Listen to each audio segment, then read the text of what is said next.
here and try to come up with some ideas of how we get out. So first, I need one volunteer. Come on up.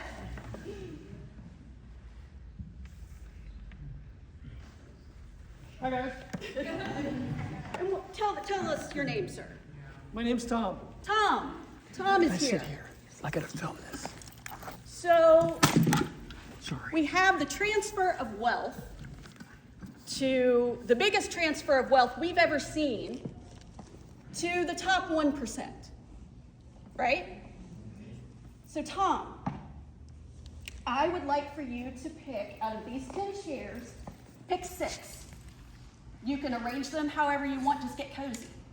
6 chairs. 6 chairs. And I can move them? You can move them Okay. however you want and get cozy.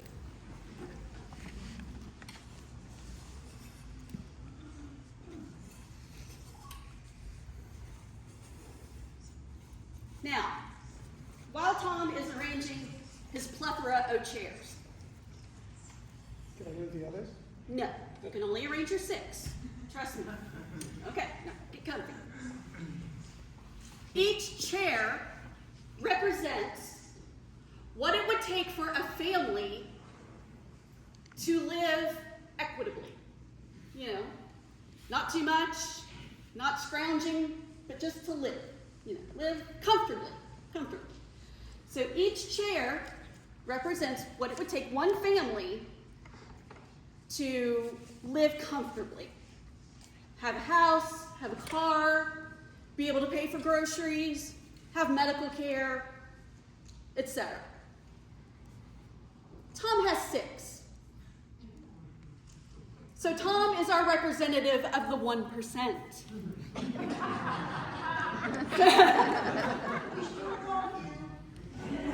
Well, you may not after a while. So if each chair represents what one family needs to live in dignity, that's about $300,000. Yeah.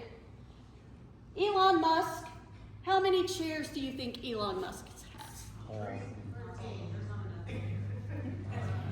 Elon Musk has over 12 NFL stadiums worth of chairs. 8 months ago, he had 6 NFL stadiums worth of chairs.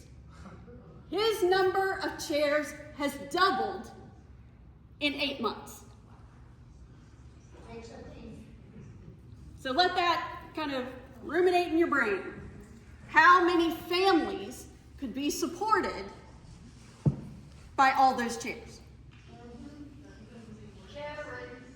So we're not done yet. I would like one more volunteer, please. Please, come on.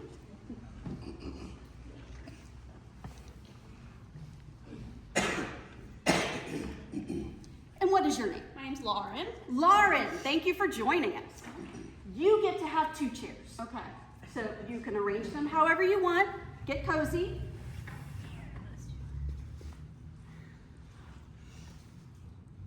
So who helps people like Tom gain all of these chairs?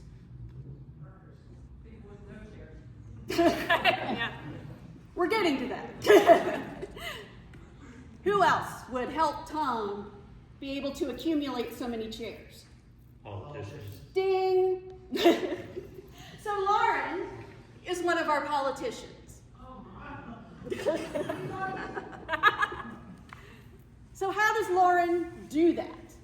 What kind of a give-take do they have here in order to make this relationship profitable and wonderful for both? I'll throw you a bone in a bit. Yeah. So how you would do that? So tax breaks. Giving Tom tax breaks, right? That's how he can accumulate even more chairs, right? And then he gives her chairs so she gets elected. That's right. Donate to the campaign or a little in the pocket here, like they do. And then you can also control legislation. You know, Tom runs a company that's got some regulations he doesn't like. Comes to Lauren and says, hey, hey, hey, I don't like this. It's not good for me. I need to be better. I need to have more. I don't have enough. And so Lauren helps him out. Government grants, too. How much of Tesla is paid for by federal grants? Exactly. So there's a whole system. And contracts. Government contracts. Getting rid of the inheritance tax. Yeah, Tom may not have made that money. Maybe his father or grandfather made all the money. that's right. Inheritance tax. Tom may have not worked for this. He might have inherited it. And now he doesn't have to pay inheritance tax on it. So, let's get to our next section. I need 8 volunteers.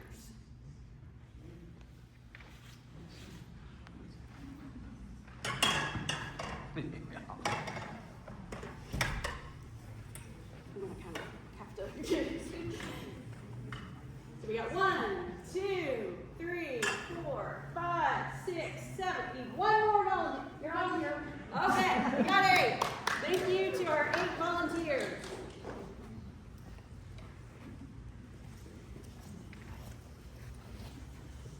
Here are your chairs. You're going down first.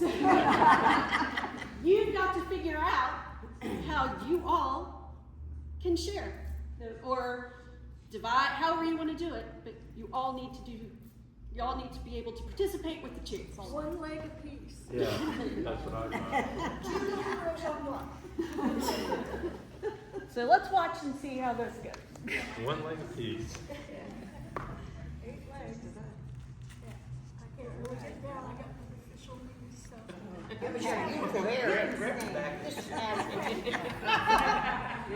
Just hold on to You the can sit down to if the you want. quarter that you get. Yeah, on this. You can sit on the chair.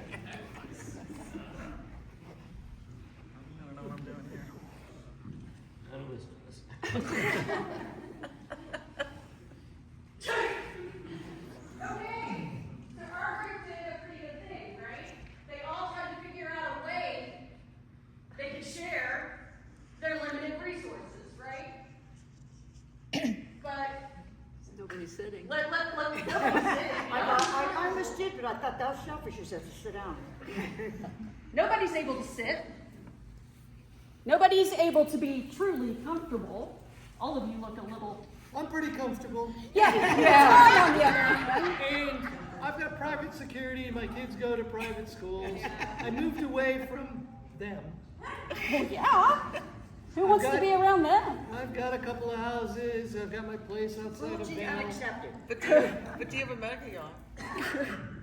Sorry? So, Maggie on. so how does this feel? You want to tell me? How are you feeling? I felt better. You felt better. Anybody else have any feeling words they want to? Uncomfortable. Uncomfortable. It's uncomfortable. Close to comfort. Resentful. Close to comfort. Close to. It doesn't feel good when you don't have enough. It's hard. It's hard on your body. It's hard on your soul. It's hard on your spirit. It's hard on your health. I'm sure people here are squinching over. All right, she's taking a seat, so she's doing better. My knee hurts. All right, I'll let you guys up, but let's not forget this situation here. So how did we get here? You guys can go back to your seats. I'm not going to force you to struggle anymore. We'll make our oligarch and our politicians stay just for the visual. So how did we get here? Anybody have any ideas? Mexico, legislation. Supreme Court ruling. Citizens United. I heard it. Where was it? Yeah. Yep. That made corporations people. Yeah. Minimum wage not increasing since 2009. Yes, our minimum wage has not increased since 2009. Mitch McConnell stealing the Supreme Court seat. Yep. So it's all happened in our political system. We used to take care of our people. The New Deal, yeah, it made things better. It got people out of serious depression. And it looks like we are getting ready to turn a tide and go right back there. So instead of accepting their fate, what could these 8 people have done? Or what can they do to get out of this situation? Vote for somebody else. Vote for somebody else? A lot of organizations like this, of like-minded people. Join the union. Join a union.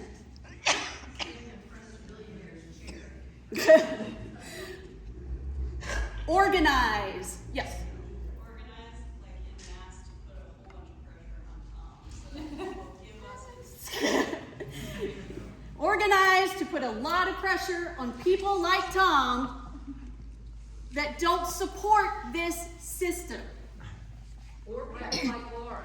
Or people like Laura. Because what's happening is let's think of like the Supreme Court building, you know how it's got the triangle top.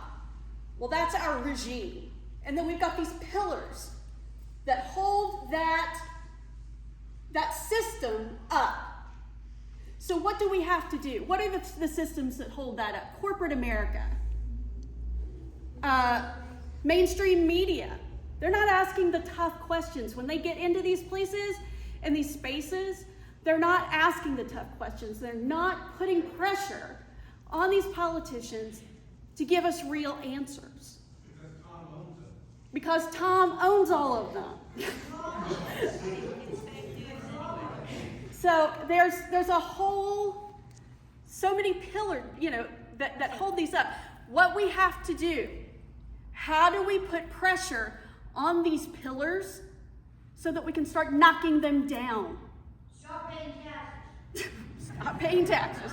That actually is a very valid.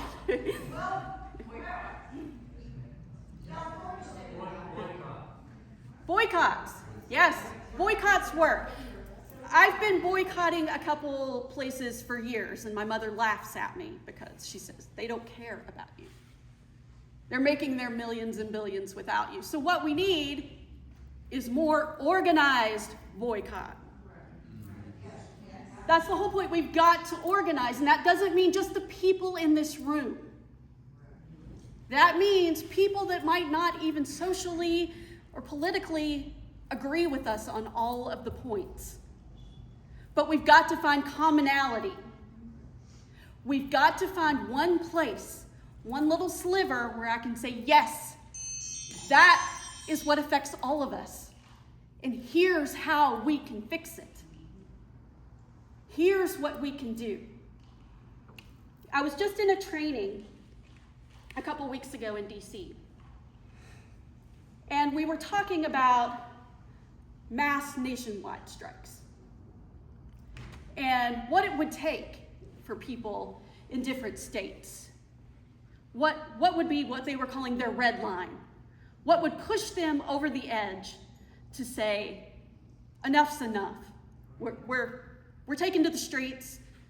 We're not giving our money to anyone. We're not giving our energy and our time to these employers that don't respect us, don't want to pay us a living wage, don't want to offer us benefits.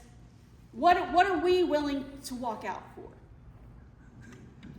And some other states were pretty quick. They had some good stuff. I struggled. I really struggled. And so the facilitator of the training was trying to help me along. Well, what if you had, West Virginia gets a lot of flooding and natural disasters and things. So what if you had a big flood and there was no FEMA support? I started laughing. And he was like, well, what's so funny about that? I said, we've had 2 in the last 6 months. Try again. We are in an extraction state. And they have literally extracted everything they can out of this state to their own pockets that don't benefit West Virginians. And that's only counting data centers. Oh, that's a whole And so we're used to it. We've almost become numb to it. Yeah, we're going to get screwed over again. Here we go. You know, tax breaks to these corporations who aren't even in West Virginia, don't employ West Virginians, and don't benefit West Virginians. 41% increase in our gas. Yeah, and then turning around and giving us a 41% increase in our utility bills and stuff. So it was like almost nothing that the facilitator could come up with was anything that I could respond that, no, we've already been there, done that. So I need everyone to kind of take some time and think. You don't have to come up with an answer today. You don't have to come up with an answer tomorrow. But at some point, let me know what you think a red line might be. Is it totally cutting Social Security? Yeah, that'd be a big red line. That'd be huge. That would be huge. He's supposed to stop payments on Medicaid or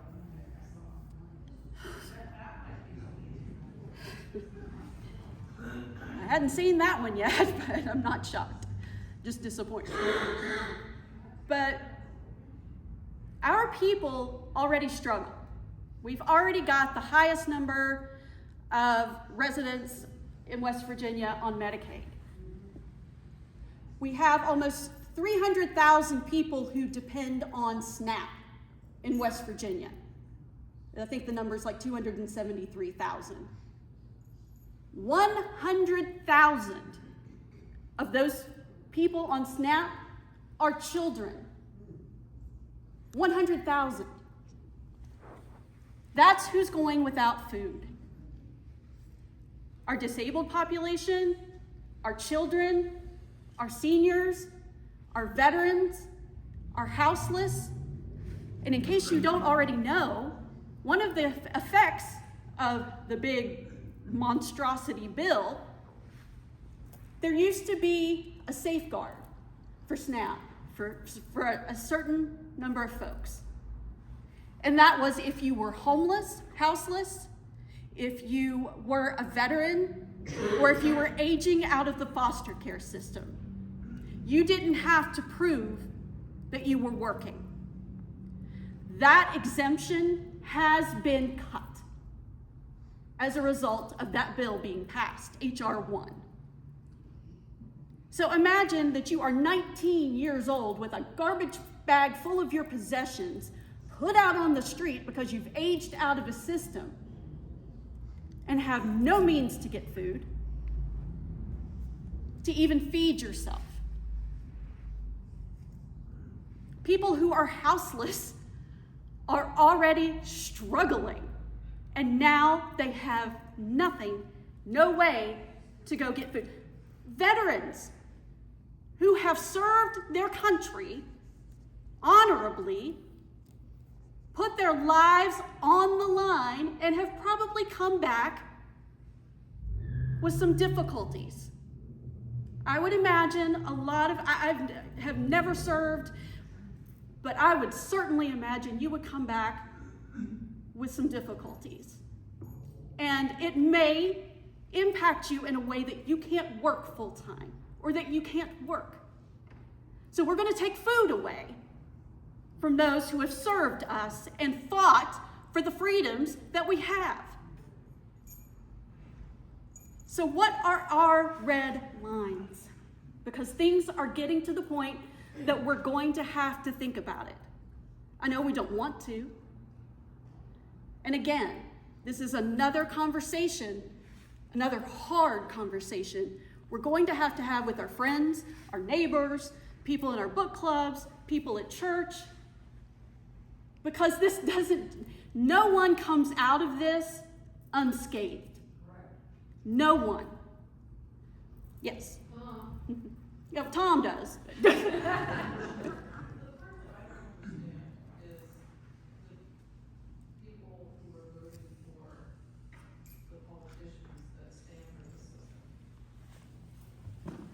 it's what they've done is I'll give it to you just 1 second. Oh, I thought you were going to say something. Me? Yeah. Yeah, I guess. Okay, great, absolutely. They've pitted us against each other on purpose. It's red versus blue. Blue is bad, red is good. But it's not. Yes, they're making it a tribal thing. And the thing is, it's not neighbor against neighbor because of who we voted for. It's the top versus the bottom. It's the ones who have the most versus the ones that have the least. And they're trying to completely eliminate a middle class so that we are all struggling. I mean, Andy, do you want to pop in? Yeah. First, I want to ask a question. Does anybody have any idea what percentage of the registered voters in West Virginia voted for Donald Trump last year? 70.